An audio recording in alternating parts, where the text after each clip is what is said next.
प्रभु का आत्मा हर एक को छुए और हर एक को बच कर दे। बाइबल में लिखा है कि जब परमेश्वर का समय था, जब परमेश्वर इस दुनिया में आए, तो तब भी परमेश्वर ने हर एक हालात में, हर एक परिस्थिति में परमेश्वर ने कभी भी अपने जो भविष्यवाणी उनके पैदा होने से पहले प्रॉफिट यशायाह जी ने की थी, उस चीज़ को उन्होंने अंतिम समय तक सहा। जैसे पास्टर जी ने बताया, वही चीज़ को हम बोलेंगे आगे कि हर हालात में, हर परिस्थिति में परमेश्वर को पकड़ के रखना है, परमेश्वर को छोड़ना नहीं, चाहे कैसे भी परिस्थिति हो, कैसे भी वो चीज़ें हों, लेकिन परमेश्वर को पकड़ के रखो।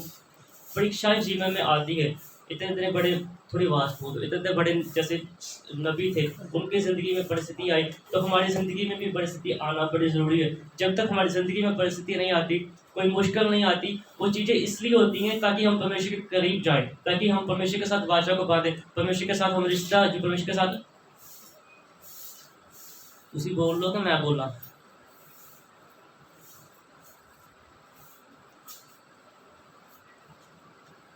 परमेश्वर के साथ जब हम रिश्ता बिल्ड करते हैं ना, तो उसी चीज़ में जब हम किसी चीज़ को आने देते हैं, तो परमेश्वर के साथ रिश्ता जो बिल्ड हुआ होता है, वो नीचे उस रिश्ते का लेवल जो होता है वो कम हो जाता है। जब उस रिश्ते का लेवल कम होता है ना, तो हमारी ज़िंदगी में वो आशीष कम होती है, हमारी ज़िंदगी में परमेश्वर की ग्रेस वो कम होती है। परमेश्वर की एक योजना होती है हर एक के प्रति कि इतने समय के बाद इस इंसान को ये आशीष से, ये वरदानों से, ये ऐसे इसको मैं फलवंत करूँगा। लेकिन जब हम उस चीज़ से हट जाते हैं, तो बाइबल बोलती है कि परमेश्वर अपनी आशीष को, अपनी ग्रेस को हमसे दूर कर लेते हैं, क्योंकि वो समय होता है। जैसे बाइबल में लिखा कि परमेश्वर ने 33 साल जब तक उन्होंने सेवा की, परमेश्वर की 30 साल में शुरू की, 3.5 साल उन्होंने प्रचार की, तो आज ये यहाँ तक हम आ गए, ये कुछ हो गया। लेकिन जब जो जिंदगी हमने परमेश्वर ने हमें दी है, 70 साल, 100 साल, 50 साल की, उस जिंदगी में परमेश्वर ने, हम सोचो कितना समय हमने परमेश्वर के साथ प्रार्थना की, किस हालात में हम परमेश्वर के साथ बने रहे, हम अड़े रहे, जैसे भी हालात हुए हमने परमेश्वर को नहीं छोड़ा।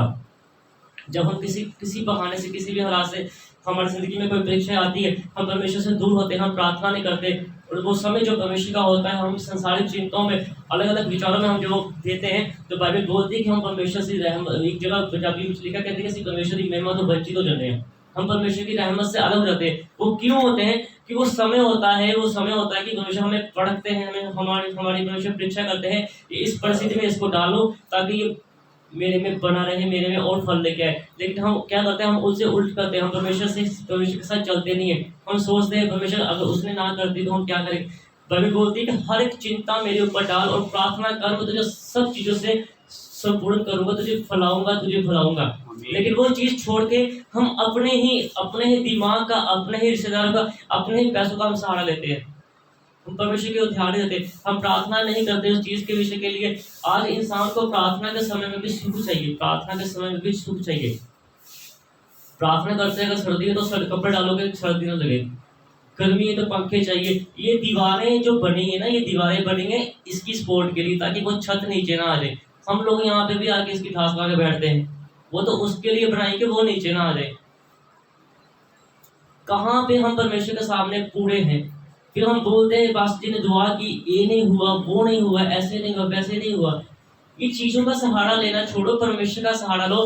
जब परमेश्वर आपका सहारा बनेंगे, बाइबल बोलती है कि पवित्र आत्मा मैंने तुझे सहायक के रूप में दिया है। उस चीज़ को अपने सहायक के रूप में लो, उस चीज़ का इस्तेमाल करो। कैसे जिस परमेश्वर ने आपको बनाया है, वो आपके जिस्म में दर्द, बीमारी, परेशानी, मुश्किल किसी चीज़ को रहने देंगे। लेकिन आप उस चीज़ का सहारा लेते हैं, थोड़ा सा कुछ मुश्किल, दर्द, परेशानी हुई, तुरंत डॉक्टर के पास, तुरंत दीवार को पकड़ेंगे, तुरंत ऐसे करेंगे। वो परमेश्वर आज भी जीवित है। जिस परमेश्वर ने इतने साल पहले मुर्दों को जिंदा किया, लंगड़ों को चलाया, अंधों को आंखें दी, क्या परमेश्वर का मसा आज काम नहीं करता? लेकिन हम कई सेवक में मैंने देखे ऐसी चीजों की, और जब वो ऐसे समय आता है तो तुरंत डॉक्टर के पास दौड़ते हैं, लोगों के लिए प्रार्थना करते हैं और खुद डॉक्टर के पास जाते हैं पूरा सप्ताह। कहाँ पे वो ग्रेस, कहाँ पे है वो अनॉइंटिंग? क्या जो अनॉइंटिंग परमेश्वर ने आपको दी है, आप प्रार्थना कर रहे हैं, लोग हील हो रहे हैं, क्या वो ग्रेस आपके ऊपर काम नहीं करेगी? अगर अपने लिए आप प्रार्थना करोगे तो आप क्यों संसारिक चिंतों में? लिखा कि वो हर एक चीज, डॉक्टर, वैद्य, दवाई, हर एक चीज परमेश्वर ने बनाई है, तो उसको पकड़ने के बजाय अच्छा नहीं कि हम परमेश्वर को पकड़े।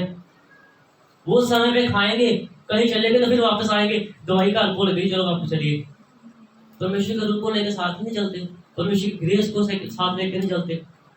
तो कई समय ऐसा आता है जब दुआएं भी असर नहीं करती। तो क्यों नहीं करती? क्योंकि परमेश्वर की रजा नहीं होती उस चीज में।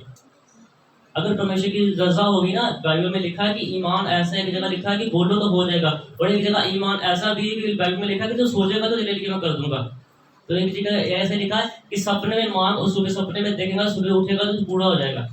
लेकिन उस लेवल के ईमान तक पहुंचने के लिए हमें कितनी मेहनत करनी चाहिए, कितना परमेश्वर के साथ परिश्रम करना चाहिए। अपने घर के लिए जब हम सोचते हैं तो परमेश्वर के लिए क्यों नहीं सोचते? परमेश्वर के घर में समय पे आओ, जो इबादत का समय है उसको समझो, उस जैसे परिस्थिति भवन में चाहिए बैठना वैसे बैठो। यहाँ पे पास्टर जी के सामने किसी के सामने डर के बैठने की कोई जरूरत नहीं है। यहाँ पे परमेश्वर का अभिषेक है, परमेश्वर का मसा है, परमेश्वर की ग्रेस है, परमेश्वर के स्वर्गदूत यहाँ पे चल फिर रहे, उनका भय मानो, परमेश्वर की आत्मा का भय मानो, ढंग से बैठो, ताकि जिस ढंग से लिखा बाइबल में पढ़ो तो भजन सहायता में लिखा, वहां पे लिखा कि डरते हुए और कांपते हुए परमेश्वर के भवन में आओ। ਅਸੀਂ जोड़े हो क्या नया कभी लगता उधर में, कभी लगता उधर में, देख देख के मुझे गुस्सा आता है। इतने इतने साल हो गए, क्या सीखा हम लोगों ने? अलग अलग बहाने, असी ओ हट लगता हटे ओ हटे ओ हटे ओ, कहाँ पर भय? वहां पे लिखा कि डरते हुए, हिंदी की बाइबल में लिखा डरते हुए और कांपते हुए मेरे भवन में आओ। डरते हुए और कांपते हुए मेरे भवन में आओ कि ये पवित्र जगह है। पिछले समय में ऐसे होता था कि अगर कोई पास्टर भी चर्च में अगर प्रार्थना कर रहे थे, कुछ गलत विचार के मन में आते थे, वहां पे मृत्यु लगती थी। तो क्या वो अनॉइंटिंग, वो ग्रेस आज नहीं है यहाँ पे? लेकिन आप लोग भय नहीं मानते परमेश्वर का। परमेश्वर का जो भय हमारे दिलों में से वो दूर हो गया। हर एक को अपने पैसे पे, अपने जान पहचान पे, अपने अलग अलग चीजों पे इंसान को अभिमान हो गया है, उस चीज के पीछे भागते हैं। और एक बिल्डिंग डल गई तो दूसरी तीसरी, ये नहीं घर में तो वो, ये सुख नहीं तो वो सुख। ये नहीं सोचते कि हमारे घर में पवित्र आत्मा का अभिषेक नहीं है, हमारे घर में पवित्र आत्मा का मसा नहीं है। अगर हमारे घर में पवित्र आत्मा का मसा होता, अगर हमारे घर में परमेश्वर की ग्रेस होती, तो ये चीजें हमारे सोचने से पहले किसी न किसी ढंग से परमेश्वर किसी न किसी को खड़ा करते, तो वो चीजें तुरंत हमारे पास आ जाती। लेकिन हम इतनी उम्र हो गई, हम लगे हुए हैं उस चीजों के पीछे, उस दौड़ के पीछे हम भागते जा रहे हैं। आज ऐसे करेंगे, इस महीने सैलरी आएगी, ऐसे करेंगे, उस महीने सैलरी ऐसे करेंगे तो हम ऐसे करेंगे। लेकिन जो परमेश्वर की योजना होती है, परमेश्वर की एक प्लान होती है इंसान के प्रति, हर परमेश्वर को जो परमेश्वर ने पैदा किया, जब तक वो जिएगा तो परमेश्वर ने उसके लिए एक प्लान करके रखा हुआ है, एक आशीष को प्लान करके रखा हुआ है कि यदि तू इस लेवल की मेहनत करेगा तो मैं तुझे इस लेवल की अनॉइंटिंग दूंगा, मैं तेरे घर में इस ढंग से बरकत दूंगा, तेरे बच्चे ऐसे फलेंगे फूलेंगे, तेरे घर में इतने लड़के होंगे, तेरे घर में इतनी लड़कियां होंगी, और लोग बच्चे बढ़ेंगे, फूलेंगे और फलवंत होंगे। यदि हमारे बच्चे भी नहीं बढ़ते, फलवंत होते, वो क्यों नहीं होते कि आप उनके सामने बैठ के प्रार्थना नहीं करते? आजकल देखा औरतें खुद या आदमी खुद अपना काम करने के लिए बच्चों को फोन पकड़ा दे, लो फोन खेलो, हम अपना काम कर ले। जब आप घर में बच्चों के सामने, बच्चे को आदत होती है नकल करने की, जब हम घर में बैठ के बच्चे के सामने प्रार्थना नहीं करते तो यहाँ पे आके वो कैसे प्रार्थना करेगा? जब किसी कहीं पे जाएंगे तो कैसे प्रार्थना करेगा? वो तो यही सोचेगा ना, कंपनी का में बैठे हैं, ऐसे किसी बाग में बैठे हैं, है ना? क्योंकि हम करते नहीं, हम चाहते सारा बोझ अपने पास्टर के ऊपर, लो पास्टर जी दुआ करो, उन्होंने इतना घंटा प्रचार किया, कोई 5 मिनट को बैठने नहीं देता कि कोई इतनी संगत में आके पानी देगी, पास्टर जी पानी पियो, हम आपकी टांगे दबाते, आराम करो 5 मिनट, कोई बात नहीं, दुआ करते। आधा घंटा वो इंसान प्रचार करेगा, आप तुरंत ऐसा दुआ कर दो, सांस तो ले दो किसी को, आपके लिए बैठे। छोटी छोटी बातें हैं जिस चीज से हम परमेश्वर की रहमत से दूर है, हम आदर नहीं करते। हमको अपनी पड़ी हुई है, प्रार्थना कराएं घर चले जाएं, बस पूरा सप्ताह फिर प्रार्थना नहीं करनी, फिर कुछ हो गया, फिर पास फोन, ऐसे मतलब वो परिस्थिति है, परीक्षा है, उसको उसमें सहो, परमेश्वर के लिए सहो। जब तक सहते नहीं तब तक कुछ भी नहीं बन पाएगा। जैसे है आज भी वैसे, 10 साल बाद भी वैसे रहोगे, 20 साल बाद भी वैसे रहोगे, लेकिन अगर सहोगे तो 10 दिनों में निखर जाओगे, 10 दिनों में आप और के और हो जाओगे। बाइबल में लिखा कि 3 बार शैतान ने परमेश्वर को आजमाया, 3 बार जब परमेश्वर ने फास्टिंग की। खुदा को 3 बार आजमाया उसने, मैं और आप क्या चीज़ है।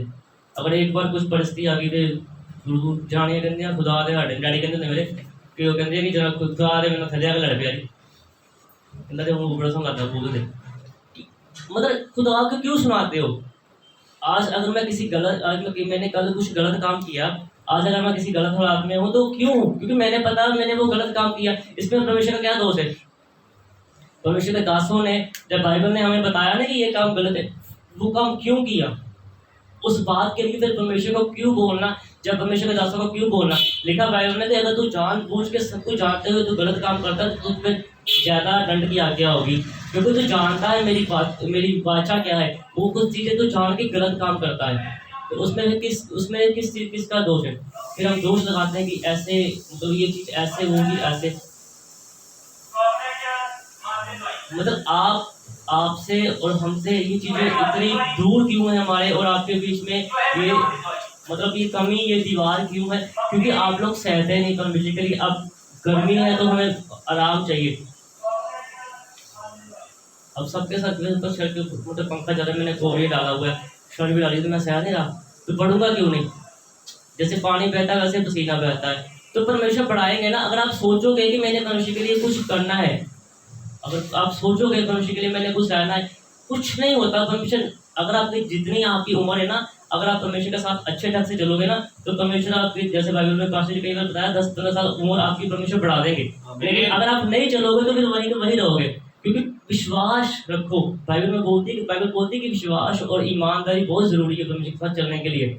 जिन्होंने परमेश्वर के चमत्कारों को देखा, परमेश्वर की आशीष को लिया, उन्होंने ईमान किया और विश्वास किया कि परमेश्वर आपने उनके लिए किया, आप हमारे लिए भी कर सकते हो। सूबेदार ने यही बोला कि परमेश्वर यहाँ से बोल दो तो ये हो जाएगा। बिल्कुल जी। ईमान, असि सिर पे हाथ रख के दुआ करा के भी भाषी चंगी दुआ करे। उन्होंने कई बार फोन आया, कहते अच्छी दुआ करना। मैंने कहा वो मुझे नहीं आती, अच्छी कौन सी होती है? मतलब कि देखो कहाँ पे क्या चीज है, देखो कहाँ पे क्या चीज की है। जो शैतान ने परमेश्वर को नहीं छोड़ा, वहां पे उनकी परीक्षा ली। जब वो 40 दिन हिंदी में लिखा नहीं हार, कुछ खाया पिया नहीं। आप तो रोज सुबह से दिन चढ़ता है, जो किचन में घुस के शाम तक, जब तक बिस्तर पे नहीं जाते तब तक खाते रहते हो। अगर परीक्षा आ गई तो क्या हो गया? लिखा तो 40 दिन परमेश्वर ने कुछ भी नहीं खाया। वो जिस्म में थे तब भी शैतान उनके पास चला गया परीक्षा लेने के लिए। तो हम सुबह से लेकर शाम तक कितना खाते हैं, खा के भी परीक्षा नहीं दे सकते। जहाँ तो परमेश्वर के ऊपर ईमान नहीं है, इसलिए हम परमेश्वर को बुरा बोलते हैं, परमेश्वर को कोसते हैं। अगर ईमान हो परमेश्वर के ऊपर तो हर एक चीज को सहेंगे। अभी उन्होंने बताया, जैसे लिखा था उनके बारे में कि वो ऐसे उनके जिस्म के ऊपर फोड़े हो गए। कोसा परमेश्वर को? कोसा नहीं।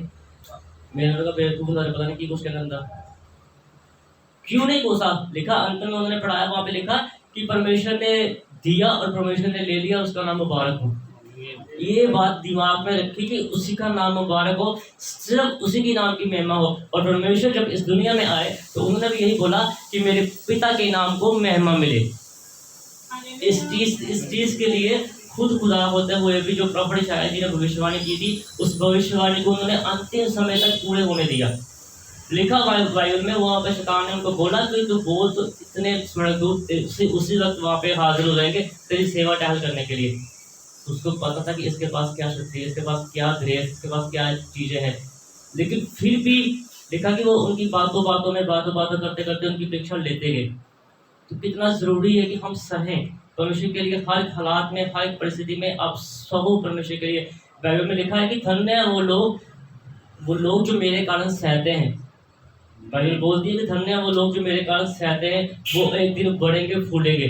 तो जैसे है वैसे नहीं रहेंगे। लेकिन हम लोग बोलते हैं कि हम क्रिश्चियन हैं तो हमें ज़्यादा सहना पड़ता है, हमें ज़्यादा परमेश्वर के लिए सुनना पड़ता है। तो आपके नाम के साथ परमेश्वर का नाम भी तो जुड़ा है ना। क्या परमेश्वर अपने नाम को लज्जित होने देंगे अगर आप सहेंगे? तो बाइबल में लिखा वहाँ पे, जब हम पढ़ते हैं कैसे उन लोगों ने ऐसे मतलब परमेश्वर के साथ जब वो चले, तो कैसे उन लोगों ने मतलब परमेश्वर के साथ हालात ऐसे थे, लेकिन उन्होंने कभी भी परमेश्वर को नहीं छोड़ा। क्यों नहीं छोड़ा? कि उनका ईमान, जो उनका विश्वास था परमेश्वर के ऊपर था। आज हम इसी चीज़ में कमी है कि हमारा विश्वास, हमारी जो चीज़ है, हम परमेश्वर के ऊपर विश्वास नहीं करते। हम बाइबल में पढ़े तो वहाँ पे लिखा 4 अध्याय की शुरू में मत्ती की अंजीर में वहाँ पे लिखा कि तब आत्मा यीशु को जंगल में लेकर गया ताकि अबलीस के द्वारा उसकी परीक्षा हो। किसके द्वारा? अबलीस के द्वारा। वही अबलीस आज आपकी और मेरी परीक्षा लेता है। कब लेता है? वो परमेश्वर से पूछ के आता है। कई बार तो वो जानबूझ के परमेश्वर से पूछ के ऐसे चीज आता है, लेकिन कई बार वो इसलिए आता है, परमेश्वर उसको जान देते हैं क्योंकि हमारी जिंदगी में परमेश्वर की मसा की, परमेश्वर की ग्रेस की कमी होती है। हम चाहे हम पास्टर हों, चाहे हम प्रॉफिट भी हों, चाहे हम कलीसिया हों, हम परमेश्वर के रास्ते से भटक जाते हैं। हमें घमंड आ जाता है कि परमेश्वर की वाचा, परमेश्वर का अभिषेक हमारे साथ चलता है। लेकिन बाइबल बोलती है कि मैं किसी को भी नहीं छोड़ता। जब आप बाइबल को जान के भी गलत काम करते हैं तो लिखा कि वो वहाँ पे गए और उसकी परीक्षा हो सके, तो लिखा कि 40 दिन 40 रात वो नहीं खा थे और तब उसे भूख लगी। जब इतना लंबे समय तक रहने के बाद उस सोचता इस बात को, तब भूख लगी, तब शैतान उसके पास गया। हम एक रात 10 घंटे 12 घंटे 8 घंटे सोते हैं, सुबह उठते हैं तो खाने के लिए ढूंढते हैं, खाने के लिए मांगते हैं। तो कोई परिस्थिति ऐसी ही आ जाती, कई बार घर में कोई चीज़ नहीं होती तो हम परमेश्वर को कोसना शुरू हो जाते हैं। 40 दिन तक लिखा बाइबल में कि हम यहाँ पे बैठ के प्रार्थना करते हैं, हमें दिक्कत होती है, हम ऐसे दीवार ढूंढ कभी वहाँ पे कभी वहाँ पे। बाइबल में लिखा है कि जब भी परमेश्वर प्रार्थना करते थे वो पहाड़ पे जाकर प्रार्थना करते थे। पहाड़ क्या नरम होता है, चढ़ना मुश्किल है, चढ़ना मुश्किल है, वहाँ पे घुटने टेकने कितना मुश्किल है। घंटे बदे लग जाते पहाड़ पे पहुंचने। क्यों हम आज उस खुदा को खुदा बोलते हैं कि जिसम में रह के पहाड़ पे चढ़ के एकांत में प्रार्थना की। हम जिस बिस्तर पे सोते हैं उसी बिस्तर पे प्रार्थना करते हैं। कहते हैं नींद आंटी थे 10 मिनट ला लिए, तो फिर खुदा भी बोलते हैं अब यहीं पे 10 मिनट लगाओ, मैं भी किसी और के पास जाके घंटों टाइम स्पेंड करता हूँ। क्योंकि इन सब जैसे हम, ये कंपटीशन है, हंसने की बात नहीं, ये कंपटीशन है दुनिया में, पास्टरों के बीच में, प्रॉफिट के बीच में, कलीसिया के बीच में, कि कौन कितना समय प्रार्थना कर रहा है। परमेश्वर का अभिषेक रखा हुआ है देने के लिए, अभिषेक रखा हुआ देने के लिए, वो कंपटीशन है कि आप कितना समय प्रार्थना करते हो, एक दिन में एक रात को कितना समय प्रार्थना कर रहे हो। जितना समय आप परमेश्वर को दोगे, परमेश्वर के भवन में या अपने घर में एक अलग से जगह रखोगे, आप घुटनों के बाद जितने घंटे आओगे उतना अभिषेक आपके ऊपर बढ़ेगा। बाइबल बोलती है परमेश्वर ने पहाड़ पे प्रार्थना की, तो पहाड़ नहीं तो कम से कम ऐसे तो प्रार्थना करो ना, करोगे तो बढ़ोगे, नहीं बढ़ोगे तो जैसे हो वैसे रहोगे। फिर दोष क्यों लगाते हो कि परमेश्वर ने इतने साल हो गए, परमेश्वर ने मेरी 9 बचत करी, मेरे घर में ऐसे नहीं हुआ, मेरे घर में ऐसे नहीं, क्यों फिर जब मतलब होता है शादी करवानी होती है तो इसके लिए दुआ कर दो, उसके लिए दुआ कर दो, उनके बच्चे हो गए, उनके काम बच्चे हो गए, कोई चर्च में आके खुश नहीं है, अलग अलग जगह पे जाके माथे टेकते हैं। क्या परमेश्वर उस बच्चों के ऊपर उनके ऊपर अपनी ग्रेस को रहने देंगे? कब तक वो आशीष रहेगी, कब तक आशीष की रहेगी? बाइबल में लिखा है कि वो चीजें वापस रहती है, वो चीजें वापस रहती है जब तक आप आदर नहीं करते। देखा कि वहां पे ऐसी ही चीजें हुई ताकि परखे उसके पास यदि तू परमेश्वर का पुत्र है तो पहले बात उन्होंने बोली कि रोटी को पत्थर को बोल के रोटी बन जाए। पहली चीज ये बोली उसने कि रोटी को, क्योंकि भूख लगी थी, उनके सामने पत्थर था जहाँ पे वो प्रार्थना कर रहे थे, तो उन्होंने बोला कि इसको बोल की रोटी बन जाए। तो परमेश्वर ने उनको क्या उत्तर दिया कि इंसान केवल रोटी से जीवित नहीं रहता। हम वो चर्च ढूंढते हैं जिस चर्च में रोज लंगर हो, देना हमने कुछ भी नहीं, और फिर बोलते हैं कि वहां पे तो लंगर नहीं होता। तो प्रभु ने उस चीज का क्या उत्तर दिया कि इंसान केवल रोटी से जिंदा नहीं रहता। कहाँ पे घूम रहे थे इंसानों से आप? इंसान केवल रोटी से जिंदा नहीं रहता। जिंदा इंसान किससे रहता है? जो वचन परमेश्वर के दासों के मुंह से निकलते हैं। वो हमें तसल्ली देते हैं, वो हमें हौसला देते हैं, वो हमें आगे बढ़ने की क्षमता देते हैं। लिखा कि इंसान केवल रोटी से जिंदा नहीं रहता। ਅਸੀਂ ਪਾਣੀ ਨਾਲ ਲੈ ਕੇ चलते हैं, लिमका नाल ले के चलते हैं, हमारे शरीर में हमेशा कुछ हो ऐसे ना हो जाए। जब होगा तब डॉक्टर के पास चले जाओगे ना, जब ऑक्सीजन लगाई होगी, वेंटिलेटर पे होगी, तब भी हो जाएगा। अगर परमेश्वर की इच्छा नहीं होगी, अगर परमेश्वर की इच्छा नहीं होगी ना, आपको आपका कार्ड भी देना कोई आपको, तब भी आपको कुछ नहीं होगा, क्योंकि परमेश्वर की रजा है, परमेश्वर की रहमत है आपके ऊपर। क्योंकि बाइबल में लिखा है कि रोटी से नहीं, इस चीज की चिंता करना छोड़ दो, क्या खाएंगे क्या पहनेंगे। बाइबल में लिखा कि पंछियों को देखो, क्या मैं उनको नहीं देता? तो अगर मैंने उनको दिया तो क्या मैं आपको नहीं दे सकता? प्रॉफिट एलिया के पास जब वो पंछी लेके जा सकते हैं, तो क्या परमेश्वर के दूध आज आपके पास नहीं आ सकते? लेकिन आपका ईमान ही नहीं। मैंने पिछले सप्ताह भी इसी चीज में प्रचार किया था, किसी को याद है नहीं याद है, मुझे याद है, मैंने अय्यूब के बारे में वैसे किताब से बोला था, मैंने कहा कि अपने मन को शुद्ध करो, अपने मन को शुद्ध करो, ताकि परमेश्वर की रहमत, परमेश्वर की ग्रेस आपके ऊपर बढ़े। और लिखा कि तब अबलीस उसे पवित्र नगर में लेके गया, मंदिर के कोने पे खड़ा किया और उसे कहा कि यदि तू परमेश्वर का पुत्र है तो नीचे गिर जा। एक इंसान 40 दिन से भूखा है और फिर मंदिर के ऊपर वहां पे लेके गए, उनको बोला कि यदि तू परमेश्वर का पुत्र है तो यहाँ से नीचे गिर जा। और लिखा कि स्वर्गदूत आके तुझे हाथों हाथ उठा लेंगे। मैं शॉर्टकट पढ़ रहा हूँ टाइम की कमी के कारण। लिखा कि स्वर्गदूत तुझे उसी वक्त उठा लेंगे, वो तुझे गिरने देंगे।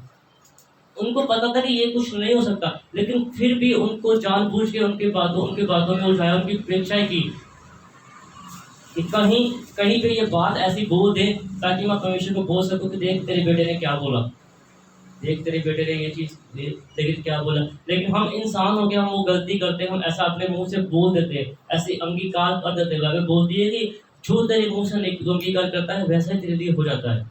जैसे हम ऐसी चीजें बोलते हैं कि ऐसे हो गया वैसे हो गया, तो वो चीजें हो जाएंगी, क्योंकि गलत अंगीकार हमारे मुंह से निकल गया ना, गलत बात हमारे मुंह से निकल गई, क्योंकि वहां पे लिखा कि ये सब होने के बाद तब अब्लीस उसको एक बहुत ऊंचे पहाड़ पे लेके गया। शैतान तीसरी बार उनको बहुत ऊंचे पहाड़ पे लेके गया और बोला कि तू तू गिर कर मुझे प्रणाम कर। डैडी जी बोलते थे कि पता नहीं कितने प्यो बनाए हुए हैं, जहाँ जाते हैं रास्ते पे जो दिखता है उसको माथा टेके जा रहे हैं। आगे पढ़ोगे तो वहां पे लिखा कि केवल उसी को बाइबल परमिशन उत्तर दिया कि केवल उसी को प्रणाम कर, केवल उसी को दंडवत कर। उसने बोला कि दंडवत कर और मैं सब कुछ तुझे दूंगा। तो प्रभु ने बोला है शैतान, क्योंकि लिखा है तू अपने परमेश्वर को प्रणाम कर और केवल उसी की उपासना कर। आज देखो कि यूट्यूब पे फेसबुक पे कितने सब कुछ चल रहा है, कितने और भी चल रहे, हर अपना अपना कर रहा है, लेकिन जब जो चर्च के लोग हैं ना वो भी उन लोगों पे वहां पे जाते हैं। तो बाइबल में लिखा है कि सिर्फ तू केवल उसी को प्रणाम कर और केवल सिर्फ उसी को दंडवत कर। लेकिन हम जीवित परमेश्वर को, जो जीवित परमेश्वर है, हम उसको छोड़ के उनके ऊपर ईमान रख के वहां पे जा रहे हैं कि साडा भला हो जाए, हमारी बात बन जाए, कुछ ना कुछ हो जाए। तो लिखा कि ये सब चीजें जब हुई तो तब शैतान उसके पास चला गया और स्वर्गदूत आके उसके टहल करने लगे। तो जब वो चीज जो उनके प्रति उसने प्लान किया था शैतान ने, उसमें वो सफल नहीं हो सका, उसमें वो अधूरा रह गया, तो लिखा कि उस वहां से वो चला गया और परमेश्वर के दूत आके उनकी क्या करने लगे, सेवा टहल करने लगे। तो यदि हमारी जिंदगी में परिस्थिति कुछ ऐसी है, हमारी जिंदगी में कुछ ऐसे हालात हैं, सिर्फ 21 मिनट रहे तो चाल पाते तो होने नहीं लगे। अगर ऐसी परिस्थिति हमारी जिंदगी में है, हम बने रहेंगे, अड़े रहेंगे, तो क्या स्वर्गदूत आज हमारी सेवा टहल नहीं करेंगे? परमेश्वर अपने लिखा बाइबल में कि इंसान के लिए स्वर्गदूत रखे हैं परमेश्वर ने, जो आगे सेवा टहल करते हैं और परमेश्वर को आज्ञा देते हैं कि जाके मेरे बच्चों के लिए ये काम करो। अब कितने मुबारक लोगों परमेश्वर ने आपको अपने स्वरूप पे बनाया है, स्वर्गदूत आके सेवा करते हैं। बाइबल बोलती है इस चीज को कि परमेश्वर उनको आज्ञा देते हैं कि मेरे लोगों के पास जाओ तो उनके लिए ऐसे ढंग वैसे ढंग, ये काम कर वो काम कर, उनके जिंदगी में सुख सुविधा लेके आ। लेकिन उस लेवल तक पहुंचना कैसे है? कुछ भी हो जाए, चाहे सर कटाना पड़े, तब भी परमेश्वर को बुरा नहीं बोलना।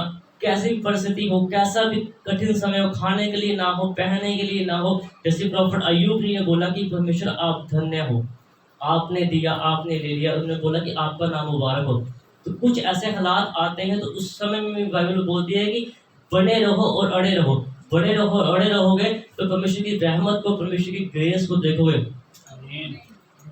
एक समय ऐसा था जब हम पैदल चलते जाते, एक समय ऐसा था जब हम यहाँ से सुल्तानगंज रोड पे साइकिल पे जाते थे। मैं 8वीं 10वीं में पढ़ता था, रात को साइकिल चलाना, सुबह स्कूल जाना, फिर काम करना। फिर इस समय मेरी जिंदगी में ऐसा भी आया, मैंने भूखा भी रहा, मैंने लोगों का जूठा भी खाया, ऐसा समय मेरी जिंदगी में आया। लेकिन कभी भी उस हालात में भी, मैंने, आप सब कुछ जानते हो मैं किस बारे में बात कर रहा हूँ, लेकिन उस हालात में भी मैंने परमेश्वर को कभी तुझ नहीं जाना कि परमेश्वर मेरे डैडी पास्टर है, मेरी मम्मी पास्टर है, मेरे साथ ऐसा क्यों हो रहा है, तब मैं पास्टर प्रॉफिट नहीं बना था। उस समय भी मैंने कभी परमेश्वर को नहीं कोसा। जूठा खाने के लिए मिल गया, कहीं से खाने के लिए नहीं मिला, परमेश्वर ने जीवित तो रखा ना। परमेश्वर बाइबल बोलती, परमेश्वर ने मुझे कई बार बोला कि मैंने तुझे तोड़ा ताकि तुझे ऐसा बना सकूं, तुझे यहाँ तक लेके आ सकूं। तो आज इतनी अनॉइंटिंग, इतनी ग्रेस तेरे साथ क्यों चलती है? क्योंकि तो उस समय में भी बना रहा, अड़ा रहा, तूने मुझे कोसा नहीं कभी भी। जब साइकिल था, जब पैदल चलता था, तब जब भूखा रहता था, जब खाने के लिए भी कई बार नहीं होता था, सोने के लिए बिस्तर भी नहीं होता था, तब भी परमेश्वर को नहीं कोसा। हर इंसान की सक्सेस को आप देखते हो, यहाँ पे खड़ा, कोट डाला, बेंच शर्ट डाली, माइक हाथ में, अभिषेक साथ चल रहा है, जैसे ये गाते हैं तो गा रहे, लेकिन इस चीजों के पीछे संघर्ष कितना है, इस चीजों के पीछे मेहनत कितनी है, वो नहीं को देखता कि यार इसने क्यों, ये इंसान इतने समय तक यहाँ पे आ गया और आज हम वहीं के वहीं पर, क्यों है ऐसा, क्यों है था, है ना?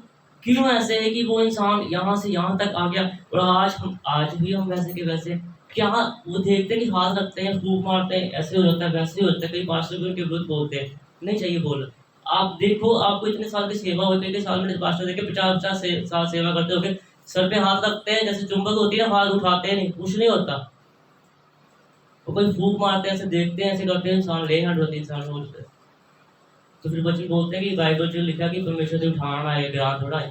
पास्टर प्रॉपर थोड़ा कुछ कर रहे, वो तो खुदा का अभिषेक है जो कर रहा है। आपके पास नहीं, आप नहीं मेहनत करते तो कैसे होगा?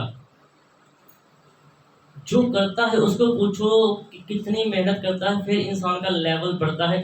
फिर परमेश्वर को इंसान यदि इंसान परमेश्वर को खुश करता है ना, तभी परमेश्वर की रहमत उसके साथ काम करती है, तभी परमेश्वर की रहमत उसके साथ चलती है। यदि हम परमेश्वर को खुश नहीं करते तो परमेश्वर की ग्रेस, परमेश्वर की रहमत कभी हमारी ओर देखती भी नहीं है। चलने की बात बड़ी दूर की है। सो टाइम कम है।